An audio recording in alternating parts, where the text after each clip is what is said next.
Alright, so in this game I'm blue. Red opens g4, I respond d4, which is my standard opening is blue.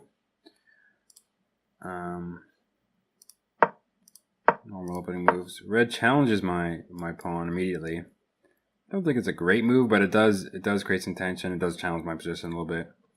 I'm not going to take.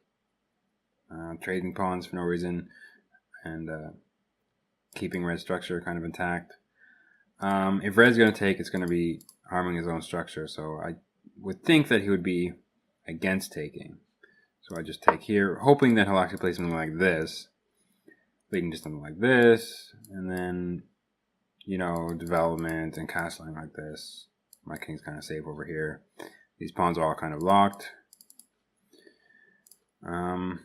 And that's kind of a good strategy that I like to have, a kind of setup that I like to have in some games. But he actually decides to just take the pawn, which really hurts my, well, it stops my plan entirely. This is no longer a safe option, the castle for my king. My king's going to either stay in the center, move a square or so, maybe I'll castle kingside. Generally don't want to castle towards my left. But I may have to do that at some point. It may be a good option at some point. And here is a critical moment, actually, because green is threatening this check on yellow. So I may want to, I don't know, attack yellow, get something.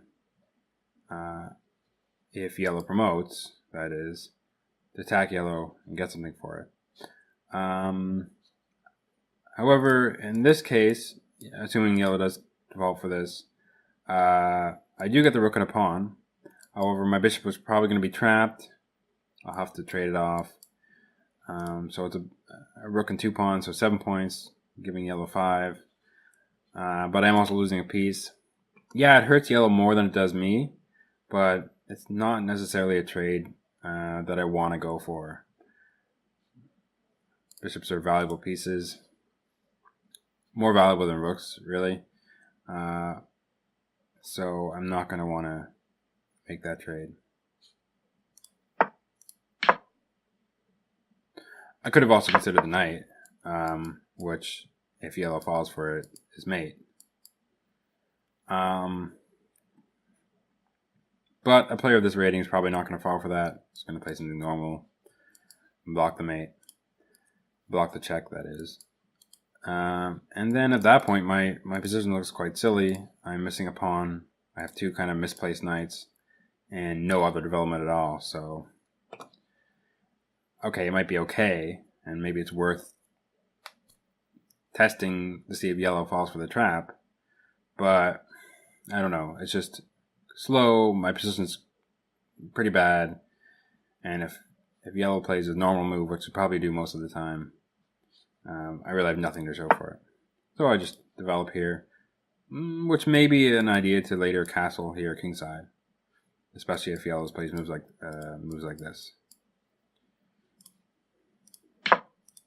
So promotes. Green checks. I don't think that accomplishes anything because I'm not going to be able to attack yellow, and red's not going to attack yellow, and green's probably just going to want to retreat the bishop and to develop the knight anyway. So it's really more of a waste of a move, I think. But he does it anyways.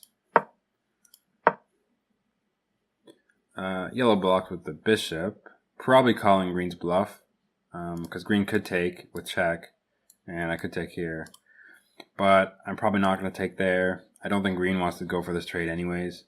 So he makes what I think is the right move and just retreats. Develop again. This is, I think, a mistake by red. I can just retreat the knight, attacking the undefended bishop. And in the meantime, red could be attacked here on the king side, which is what happens. And here, red's in a bit of trouble because the bishop is undefended, and this is undefended with this check, and this knight could also be taken. So red actually decides to trade the knights, and sacrifice the bishop. I don't think that was right. I think he should have just retreated the bishop back to I1, but he doesn't. He just takes the bishop, takes the knight, and leaves the bishop for me to take. I retreat here. I could have retreated also to what's this, c6, but then he's pushing here, and well, yellow could also attack me, and my position could become a little bit. Well, I could lose a piece. So I just retreat here. I could have also retreated here. Maybe better, because especially I'm going to play this. Although, I was thinking that I don't want to have this tension here with the bishop. So I move the bishop away, the pawn's taken, and if I move the pawn, he could take the bishop, and that's not a trade I want to go for, obviously, so anyways, the knight stays here. Maybe it's also in close to red to attack red's pieces.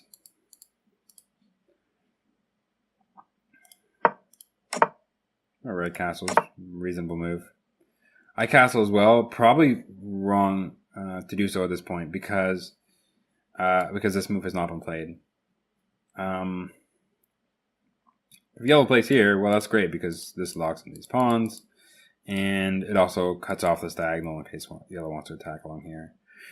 But castling now, this is really a dangerous move. This could turn out to be a dangerous move. I probably should not have castled here. And left my king in the center a little bit longer. Maybe I don't want to push this either though, because then this becomes a little bit loose. So I'm probably doing stuff like this. But it's not great. It's not great. I probably want to get this knight back over here into the defense. Maybe something like this, and then start rolling the pawns. It's a little bit safer. The knight's really not doing anything over here on the queen side, so over here on the king side is probably where it belongs. But anyways, I do castle here.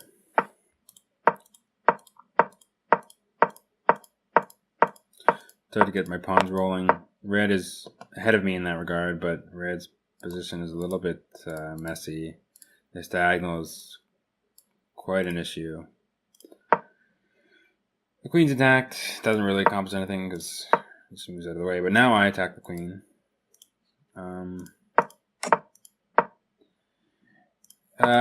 Green could have considered a move like this, attacking the rook.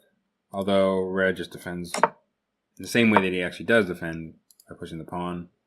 It's defended enough, and it cuts off both diagonals. So, not sure whether green considered that, but green castles anyways, which is a little bit better than my castle because he's castling to his right, but suffers the same problem. In fact, this move is played at some point.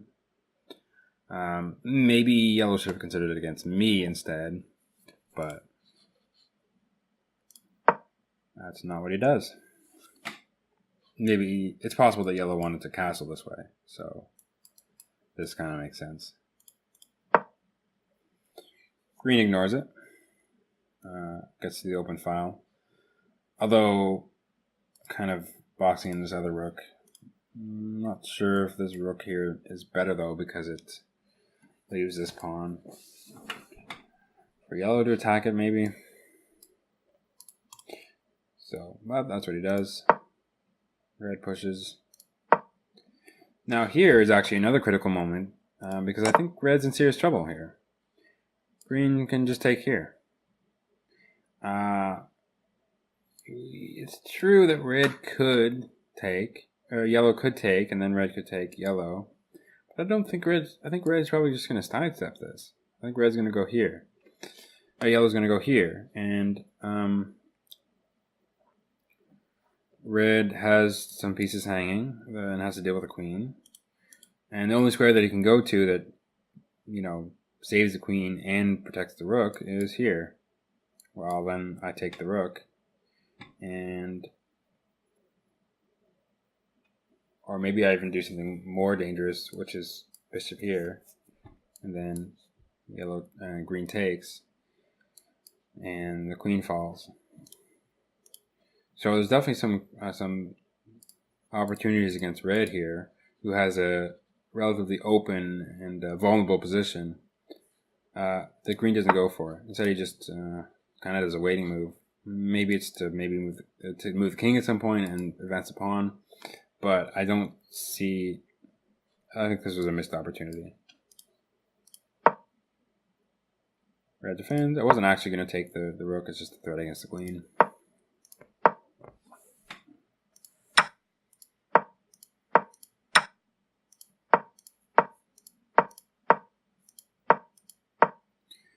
Here, I know red is just going to promote.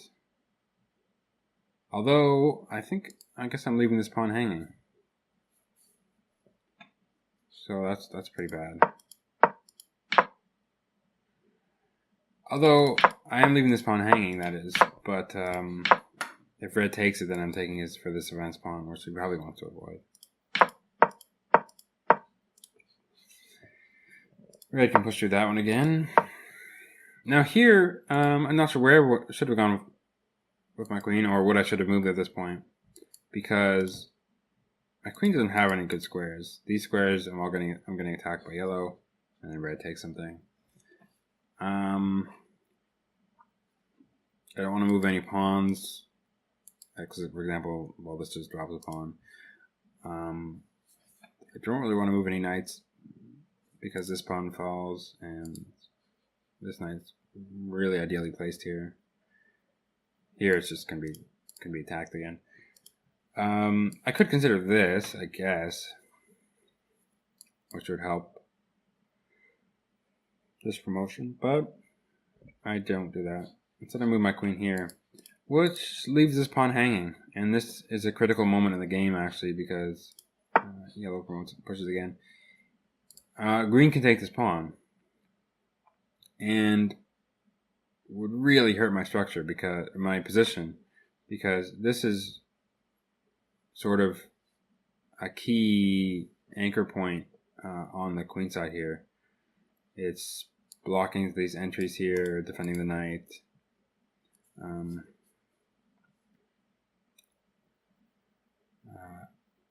It's really an important pawn that eventually I'll want to get rolling. And green can take it. I don't think green should take it. I don't see why you would attack the person across from you like this and leave your rook hanging while they could be attacked on other areas of the board. But that's what he does. And usually when something like this happens, I'm going to try to punish that, to exchange pieces with green, just to send the message that I don't want to, that I'm not going to allow this sort of trade, especially with the person across from me. So I try to trap the rook. I go for this trade. He takes, but I take anyways. And I've lost quite a bit of material here. A rook, a bishop, a knight, and a queen. Really, most of my material. Although green has suffered quite a bit as well, and has a very dangerous position, considering the attack that yellow has.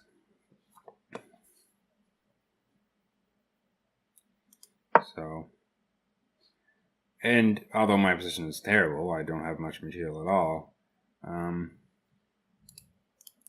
My pieces are reasonably well coordinated, and the pawns are fairly advanced, so there's some hope left, even though this is basically a write-off after that sequence with green.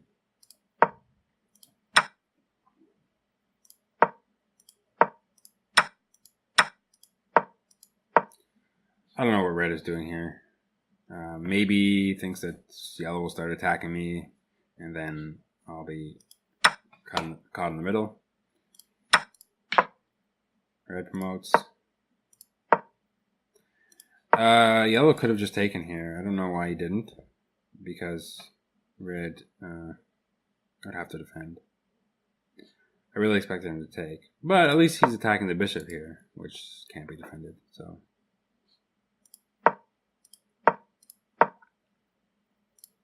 So yellow does not take the bishop now. I'm not sure why. Maybe he was concerned about stuff along these points here if I play something like this. Although it was still defended for the time being by the knight. But that might have been his concern. So red is not defending the bishop. He could have just done something like this, which would have been perfectly fine. But so yellow does take it. And again, red blunders here by not protecting his regular queen. Should just do something like this. It's not great because of these weak squares over here.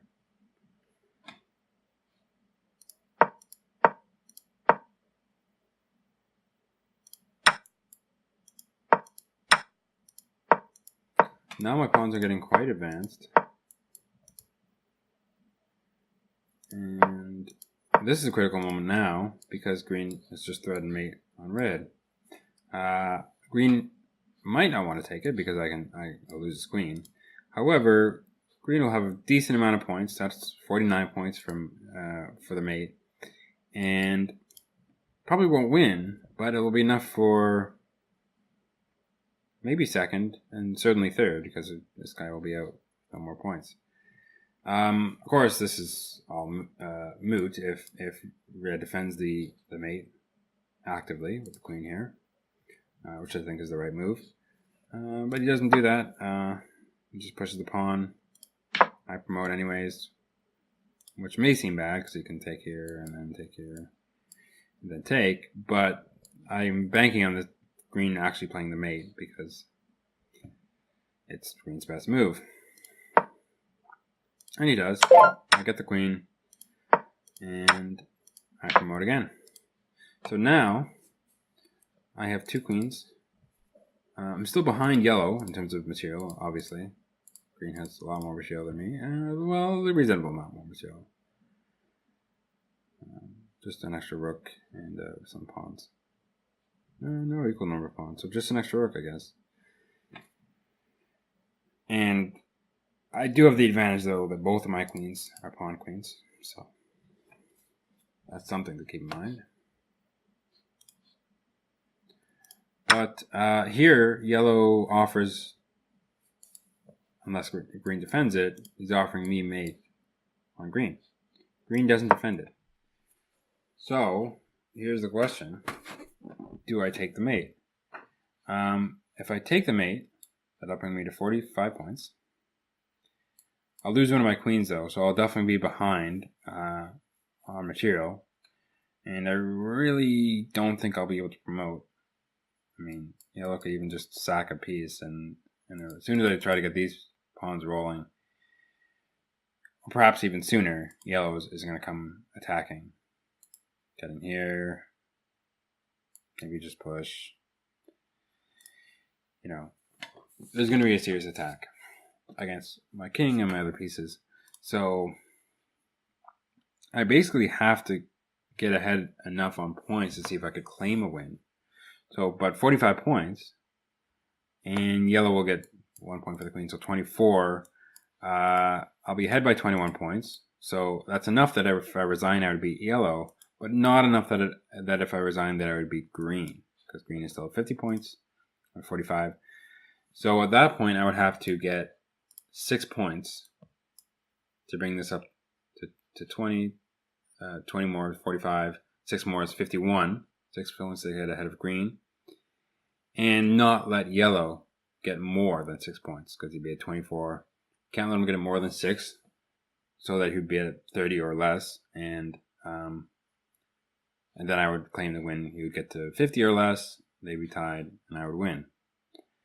So if I could do that, then I would just get the win. But even if I'm not able to get the win, I don't see how any other option makes sense here.